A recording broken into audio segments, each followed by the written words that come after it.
Huawei shocked the tech world last year with the first ever tri-folding phone. People assumed Samsung would have a lead on folding screens. After all, they were the first to release a folding phone in 2019 and a three-way folding phone concept all the way back in 2021.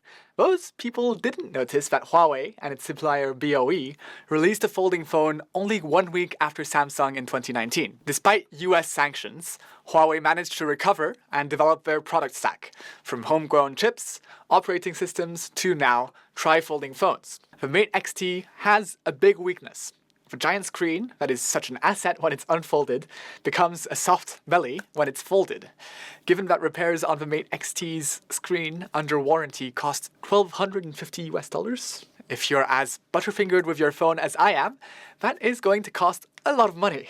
Samsung has finally announced that it is working on a three-way folding phone. The release is slated for the end of the year. So, what will Samsung do to address that issue on its own tri-folding phone? The rumored Galaxy G Fold features a G-shaped folding mechanism, unlike the Mate XT's S-style folding mechanism. Reporting from Android Authority has dug into the latest version of Samsung's mobile operating system to find some graphics of what has been called the multi-fold. These animations showcase the trade-offs that comes with a G folding mechanisms. Since the third panel folds in first, the hinge between the first and second one has to be bigger and could actually be damaged if the third panel isn't folded first. Did Samsung wait too long to release its three-way folding phone? It's possible. Concept photos have been released by Tecno for a new tri-folding phone in the same style as Samsung's. You may know Tecno as Infinix or itel. It's a big player in the budget smartphone space in Southeast Asia and Africa. Not exactly the kind of brand you associate with the most cutting-edge devices in the world, but it also is a huge company and does have a regular folding phone in its lineup. So it's not completely unthinkable that one of the world's biggest brands would try to beat Samsung to the punch. Regardless of if it's a PR stunt or not, it's showcasing the downside that Samsung had in waiting so long to release its trifold. Although their sales have been strong, their last couple of generations of folding phones have fallen behind Chinese brands like Honor, Xiaomi, Oppo, and Huawei. Their phones don't have the latest technology like silicon carbon batteries. They are thicker, or at least that's what I would have said if Samsung hadn't just released the Z Fold 7 and Z Flip 7 that are basically on par in terms of features with a lot of Chinese brands. Samsung is still the best-selling phone maker in the world. That applies to regular phones as well as folding phones. Some of that is due to lack of competitive pressure in the US, given that a lot of Chinese brands are not as popular over there. As the Samsung CFO put it in an interview with Android Authority recently, we've had a trifold for some time, designed and everything. So it's not a new concept to us.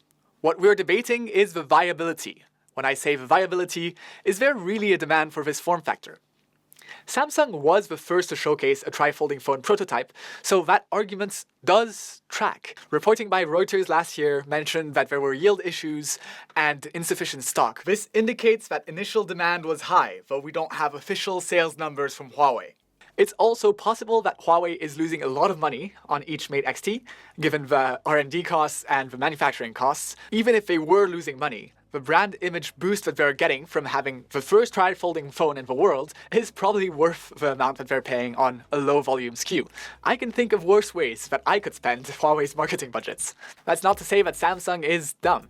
As we've seen with Apple and so many others, it's a pretty good idea to let other people innovate first, let them spend the money it takes to rush things into production, and release a product later while fixing the issues that came up with your competitor's product. Cutting-edge technology like processors or high-end displays become cheaper as manufacturing advances. This would make Samsung's G Fold cheaper, though of course that also means that Huawei's next trifold will be cheaper to manufacture. Huawei has the engineers that have been working on it for a year. Foldables are still a tiny portion of the market, 1.5%, though an expensive one at that. Trifolds are even more niche. Defenders of Samsung might say that they made the right move by waiting to release a really polished product. And they had better, given that Huawei is rumored to release the second generation of the Mate XT in a few months. I'm not sure we should be cheering on a world in which smartphones that are essentially impossible to repair have become objects of absurd luxury, but here we are. Most technology is now a consumable item, and at $3,000 US, that's an expensive consumable. Anyways, it's time for me to fold, and until next week, I guess you'll just have to take care.